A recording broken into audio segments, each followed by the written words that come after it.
దేవుణ్ణి ఎలా అభిప్రాయపడ్డారంటే ఒక లంచగొండ అధికారిలాగా అభిప్రాయపడ్డారు. కానీ వాస్తవంగా దేవుడు అలా లేడు. తప్పు చేసిన వాడిని శిక్షించడం న్యాయమా, లంచం తీసుకుని వదిలేయటం న్యాయమా? మీరు చెప్పండి, పెద్దగా చెప్పండి. శిక్షించటం న్యాయం. లంచం తీసుకుని వదిలేస్తే తప్పు చేసిన వాడితో లంచం తీసుకున్నవాడు కూడా దోషి అవుతాడు. అంతేనా? ఇంకేమైనా ఉందా? ఈ సంగతి మనం కాదు, పొద్దున్న లేగిస్తే సాయంత్రం దాకా దేవుడి ధ్యాసలో ఉండే ఆర్యులు వాళ్ళు గుర్తించారు. మన వెనకటోళ్ళు వాళ్ళు గుర్తించి పూజ చేసేటప్పుడు ఒక టైంలో వాళ్ళు దేవుణ్ణి ఈ విధంగా వేడుకుంటారు. పాపోహం పాపకర్మాణం పాపాత్మ పాప సంభవ త్రాహి మాం కృపయాం దేవ శరణాగత వత్సల అన్యదా శరణం నాస్తి త్వమేవ శరణం మమ తస్మాత్ కారుణ్య భావేన రక్ష రక్ష జనార్దన అని చదువుతారు.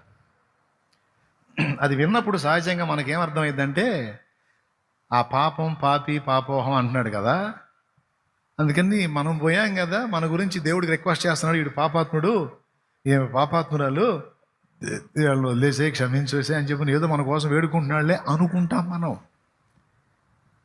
కానీ ఆయన ఏమన్నాడు తెలుసా? మన గురించి కాదు, తన గురించి చెప్పుకుంటున్నాడు. ఏమని?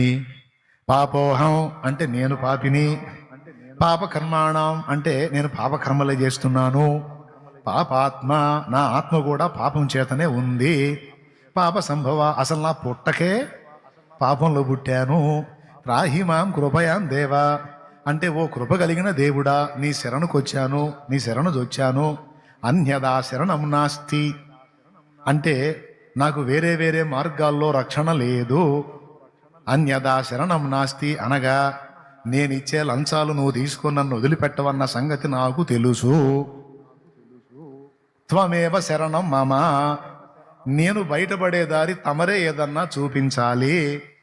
తస్మాత్ కారుణ్య భావేన ఏమండి, ఈ కారణమును బట్టి ఓ కరుణా సముద్రుడవైన దేవా రక్ష రక్ష జనార్దన నాకు నీవే దిక్కు నాయనా, జనులను ఉద్ధరించువాడా జనార్దనుడా. తమ కరుణ చొప్పున తస్మాత్ కారుణ్య భావేన ఈ పరిస్థితిని బట్టి తమ కారుణ్యం చొప్పున తమరే నాకు రక్షణ మార్గం చూపించాలంటున్నాడు. అవునో కాదో పోయి అడుగు, ఈ మంత్రం ఉందా లేదా, దాని అర్థం ఇదా కాదని అడుగు. మా ఊరు చిలకలూరిపేటే కాదంటే నేరుగా రా. దేవునికి స్తోత్రం, హల్లెలూయా. ఇప్పుడు చెప్పండి, పొద్దున్న లెగిస్తే సాయంత్రం దాకా భక్తిలో మునిగి అతనికే దిక్కు లేకపోతే సంవత్సరానికి ఒకసారి భక్తి చేసే నీ గతి నా గతి ఏంది?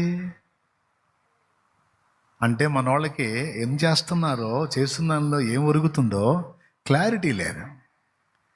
మన వాళ్ళు ఏవేవి ఆధారం చేసుకున్నారో అవి మన వారిని రక్షించలేవన్న సత్యం మన వాళ్ళకి అర్థం కాల. ఇది ఎంత బాధాకరం. పాపం వాళ్ళు చెప్పులు లేకుండా నడుస్తున్నారు, 41 రోజు నానా బాధలు పడుతున్నారు, చన్నీళ్ళు స్నానం చేస్తున్నారు, మైళ్ళు మైళ్ళు మైళ్ళు కాళ్ళు పచ్చళ్ళైన దాకా నడుస్తున్నారు, మామిడి మీద జుట్టు ఊడిపోయిన దాకా మోస్తున్నారు. నానా బాధలు. కొంతమంది అయితే కత్తులతో గాయాలు చేసుకుంటారు, కొంతమంది ఇటు నుంచి ఇటు గుచ్చుకుంటారు. ఎందుకురా నాయన ఈ సాహసాలు అని అంటే పాపాలు పోతాయండి.